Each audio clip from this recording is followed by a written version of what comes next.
Next, 7.11. The sum of first three terms of an AP is 36 and their product is 1620. Find the AP. एक समांतर श्रेणी के प्रथम तीन पदों का योग 36 तथा उनका गुणनफल 1620 है। समांतर श्रेणी ज्ञात कीजिए। ठीक है, अब उसका गुणनफल 1620 है और पदों का योग 36 है। अब देखिए क्या क्वेश्चन में वही करेंगे जो हर सम में करते हैं। सबसे पहले क्या क्या डेटा हम लोगों को क्वेश्चन में गिवन है उसको हम लोग फाइंड आउट करते हैं, लिखते हैं। क्या बोला गया? Sum of first three terms of an AP. अब कोई भी एक एपी है, उसके बारे में हमें कुछ नहीं पता है, ठीक है, कि वो एपी के सीरीज में क्या नंबर आएगा। बस सिर्फ बोला गया है कि उसका पहला तीन टर्म उसका जब हम लोग ऐड करेंगे, सम निकालेंगे तो 36 आएगा, और पहला तीन टर्म को जब हम लोग मल्टीप्लाई करेंगे तो वो 1620 आएगा। तो सबसे पहले पहला तीन टर्म है क्या? नहीं, वो तो नहीं पता क्या है, लेकिन अब हम लोग उसको क्या लेट कर सकते हैं। अगर कोई भी एपी में है, ठीक है, तो उसका फर्स्ट टर्म हमेशा क्या होता है? अब देखिए फर्स्ट टर्म हमेशा क्या होता है? ए होता है।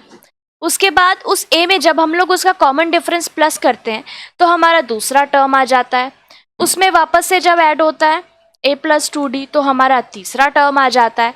ठीक है, तो ये सिंपल एपी जो अभी तक हम लोग पढ़े हैं, एपी के बारे में जो अभी तक हम लोग पढ़े, क्या पढ़े हैं? जो पहला टर्म होता है वो फर्स्ट टर्म होता है। ठीक है, दूसरा टर्म क्या होता है? वही जो कॉमन डिफरेंस, जैसे कि 1 2 3 4, ठीक है, ये सब हो गया। तो कॉमन डिफरेंस कैसे निकालते थे? 2 माइनस 1 इज 1। ठीक है, तो यही हमारा क्या है? कॉमन डिफरेंस है। तो फर्स्ट टर्म हमारा है या क्या है? 1। उसमें जब हम लोग कॉमन डिफरेंस ऐड करेंगे तो कॉमन डिफरेंस क्या? 1। तो 1 + 1 = 2। तभी तो हमारा सेकेंड टर्म आता था। ठीक है, अब ये जो सेकेंड टर्म आया उसमें हम लोग फिर से जब कॉमन डिफरेंस ऐड करते थे, ठीक है, तो 2 + 1 = 3, तो हमारा क्या आता था? तीसरा टर्म आता था। ठीक है, अब देखिए ये तो समझ में आ गया। कोई भी अगर एपी में है तो पहला होगा ए, दूसरा होगा a + d, तीसरा होगा a + 2d, ठीक है, उसके बाद a + 3d। ये हमारा नॉर्मल एपी का फॉर्म है।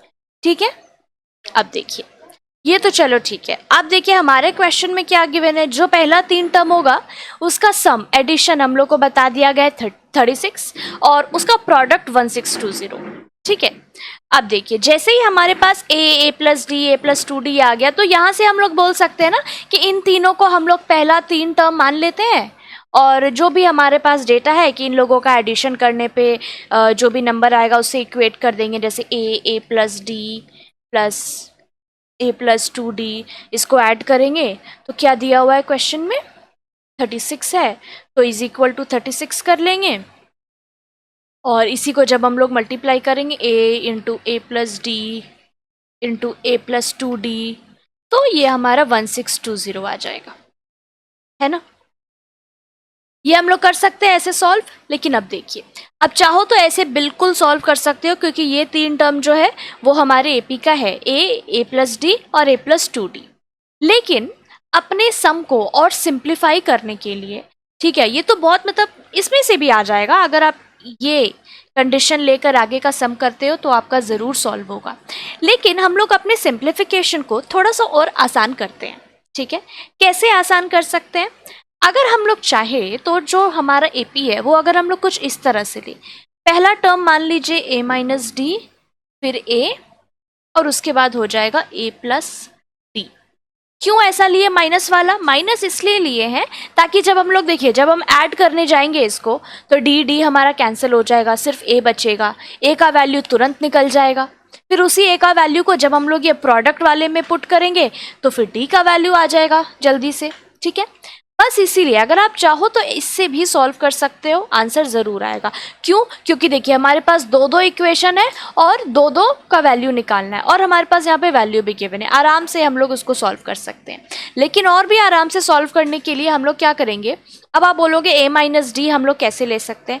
क्यों नहीं ले सकते, बिल्कुल ले सकते हैं। एपी में हमारा मेन कंडीशन क्या है कि हर एक टर्म के बाद उसका जो कॉमन डिफरेंस जो है वो ऐड होता जाता है। तो मान लीजिए अगर हम माने यहाँ पर कि जो फर्स्ट टर्म है हमारा वो a माइनस डी है, ठीक है, तो सेकेंड टर्म क्या हो जाएगा? सेकेंड टर्म में हम लोग कॉमन डिफरेंस को ऐड करेंगे ना, प्लस डी। तो ये देखिए कैंसिल होके क्या बचा? a बचा ना। अब फिर थर्ड टर्म क्या हो जाएगा? थर्ड टर्म हो जाएगा ये जो सेकेंड टर्म है उसमें फिर हम लोग प्लस करेंगे डी, तो a प्लस डी आ गया ना। यही है ना, एपी में क्या होता है कि कॉमन डिफरेंस को हम लोग ऐड करते हुए चले जाते हैं, ठीक है। तो अब हम लोग यहाँ से सम करना स्टार्ट करेंगे। क्या लिखेंगे? Late the first 3 terms of the AP are, क्या क्या माने हम लोग? a minus d, a plus D, ठीक है। अच्छा, अगर आपको लग रहा होगा कि सम्स बहुत ज़्यादा टफ है, आपको नहीं आ रहा है, तो ऐसा कुछ भी नहीं है। हम लोग अभी एग्जाम्पल किए हैं, तो एग्जाम्पल में क्या होता है, हर तरह के सम को हम लोग पहले कवर कर देते हैं कि किस किस तरह का क्वेश्चंस आपसे पूछा जा सकता है। लेकिन जब आप इन्हीं सम्स को, जो आपका चेक योर प्रोग्रेस है, टर्मिनल एक्सरसाइज है, जब आप उसको बार बार प्रैक्टिस करते हो ना, तो मतलब अपने आप ही आपको फॉर्मूलाज याद हो जाता है, आपको समझ आ जाता है कि हाँ इस तरह का आएगा तो मैं कर लूँगा, ठीक है। तो इसीलिए घबराने की कोई बात नहीं है। अभी हम लोग जस्ट एग्जाम्पल कर रहे हैं, थोड़ा डिफरेंट टाइप का सम आया है जो मैं एक साथ आपको बता दे रही हूँ, ठीक है। लेकिन अगर आपको इसमें प्रॉब्लम हो, ठीक है, कि कंटिन्यूस मतलब बहुत ज़्यादा लेवल अप होता जा रहा है क्वेश्चंस का, तो आप क्या कर सकते हो, जैसे ही जब स्टार्ट करते हैं ना हम लोग चैप्टर, तो सिंपल क्वेश्चन होते हैं, वो करने के बाद आप क्या करो, सेम उसी टाइप का जो क्वेश्चंस है वो चेक योर प्रोग्रेस और टर्मिनल एक्सरसाइज में गिवन है। तो आप एक काम करो, जो एक टाइप का क्वेश्चन है उसको आप एक साथ अपने कॉपी में बैठकर सॉल्व कर लो, ठीक है। कि आप एग्जाम्पल का किए, फिर उसी टाइप का जितना चेक योर प्रोग्रेस में उससे रिलेटेड आपको आता जा रहा है आप वो कर लिए, फिर उसी सेम टाइप का जो टर्मिनल एक्सरसाइज में गिवन है आप वो कर लिए। उसके बाद फिर आप लेवल अप, जब आपको लगे कि हाँ यहाँ तक मेरा कंफर्म हो गया है, फिर आप क्या करिए, आगे के सम के तरफ आइए, ठीक है। अगर आप इस वे में सॉल्व करते हुए जाएंगे तो आपके लिए ये सम्स क्या है, ईजी हो जाएगा, ठीक है। यहाँ पर क्या है, एग्जाम्पल में बस हर तरह के सम को एक बार में कवर कर दिया गया है, ठीक है।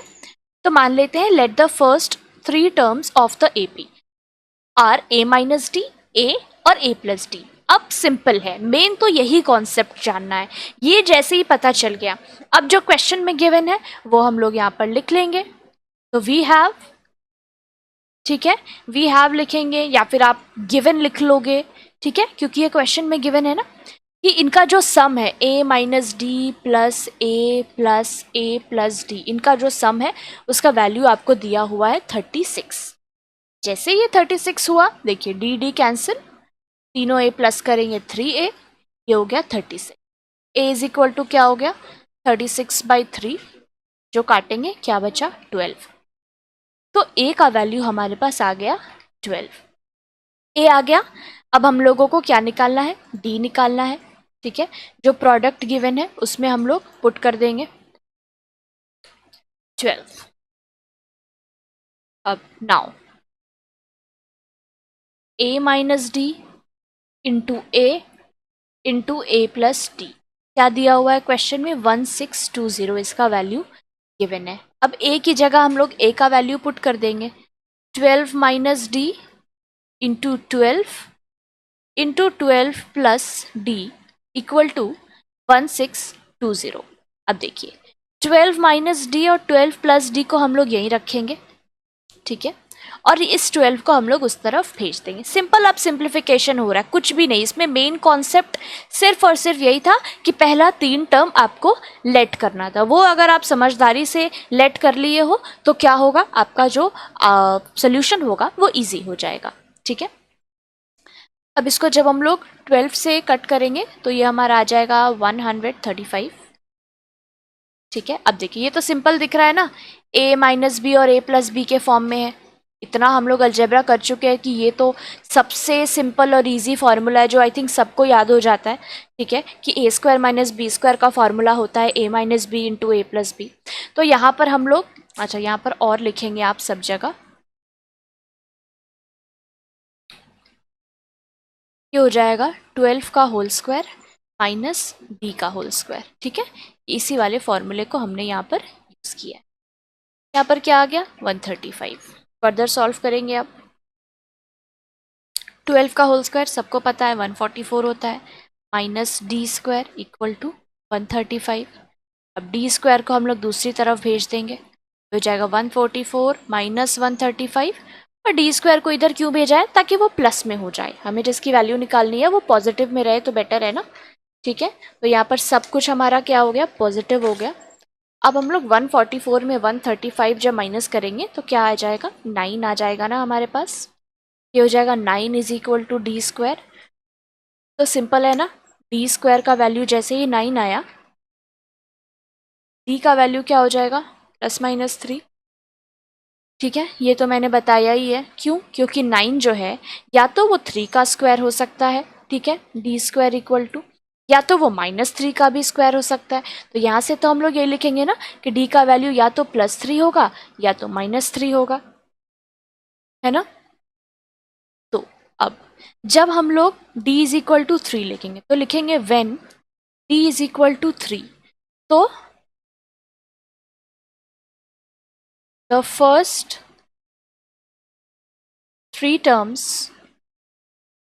ऑफ द AP क्या हो जाएगा, क्या था हमारे पास a माइनस डी, ए और a प्लस डी, यही था ना। इसमें हम लोग पुट कर देंगे वैल्यूज। a का वैल्यू हमारा ऊपर क्या आया था, यहाँ पे a का वैल्यू आया था 12, ठीक है। तो ये हो जाएगा 12 माइनस 3 12 और 12 प्लस 3, मतलब 12 माइनस 3 हो गया आपका 9, 12 और 15। तो जब d इक्वल टू 3 लेंगे तो हमारा वैल्यू आएगा 9, 12, 15। और जब d इक्वल टू -3 मान लीजिए, क्योंकि हमें तो पता नहीं, या तो वो 3 हो सकता है या -3, तो दोनों वैल्यू हमें निकाल के दिखानी होगी ना। When d is equal to -3, the first 3 terms of the AP are, क्या हो जाएगा लिख लेंगे पहले, क्या था a minus d, a plus d, इसमें पुट करेंगे 12 माइनस ऑफ -3, बीच में तो 12 ही रहेगा, फिर हो जाएगा 12 प्लस -3। तो क्या हो गया देखिए, 12 प्लस 3 हो गया हमारा 15, हो गया 12 या 9, ठीक है।